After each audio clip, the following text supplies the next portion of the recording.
The sea. The last earthly frontier.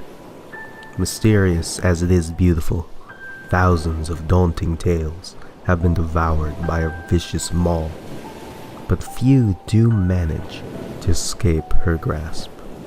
However, these lucky few would be confused to think that the danger ends once out of the briny blue. Many have met their end at the edge of her shore. Many have met their end once just out of her grasp. Many have met their end at the hands of Billy Gohl, the Ghoul of Grays Harbor. Join me as we explore the crimes of this monster. Take a dive, if you dare. Give me some time to blow the man down. Give me some time to blow the man down. Give me time. Give me time. Give me time. Give me time. Give me time. Give me time to blow.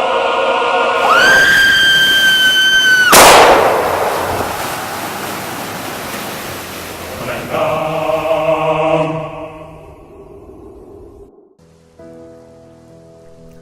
On February 6th of 1873, William F. Gohl was born in Aberdeen, Washington. Little is known of his early life. However, it is known that early in his adulthood, he traveled to the Yukon in search of gold, to no avail, and so he became a bartender shortly after returning to Aberdeen. It's during this time that Gohl is believed to have begun his murderous spree, as bodies of numerous migrant workers washed up on shores near Aberdeen, looted of any valuables they may have owned following his employment. Leaving his job as a bartender, Billy was hired as a union official at the Sailors' Union of the Pacific, a labor union of mariners, fishermen, and various boatmen. While serving in this occupation, he carved quite the reputation for himself, and through use of his large frame and intimidating demeanor, he had a knack for hiring new union members, and especially in discouraging strikes.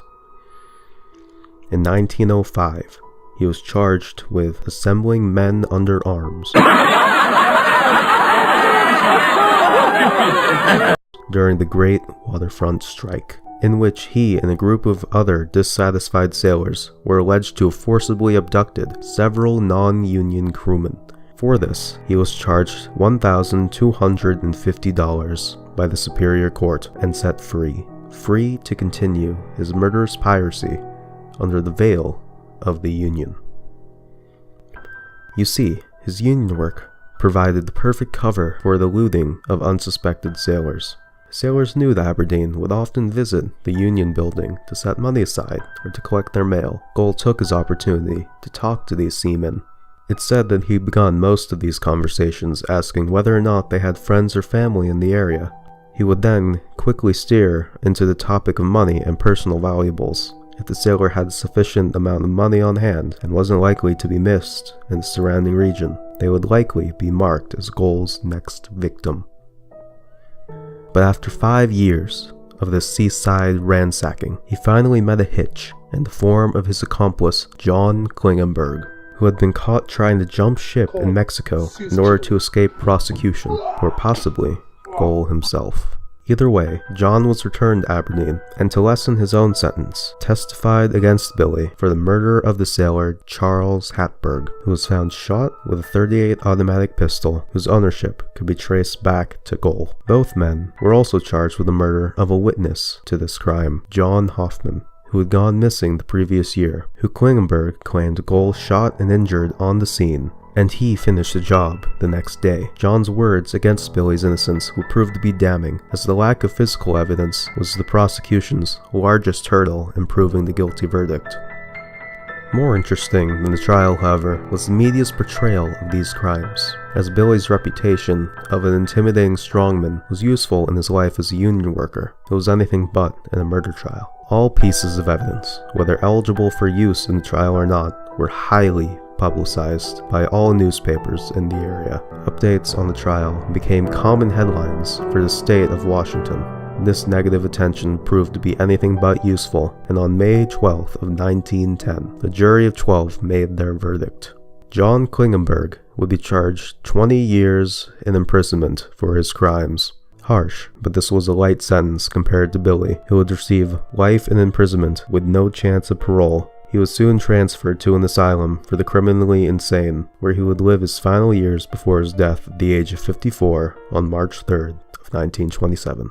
Over 40 deaths and disappearances have been connected to the man in the years following his death.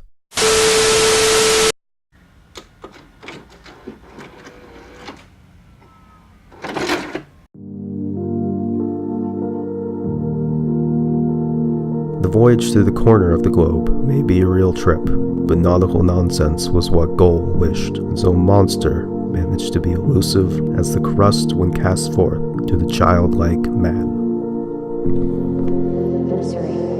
Gohl, you were a heathen, a real mean dude that did some creeping. What lied inside was an underwater beast with a thirst for the weak.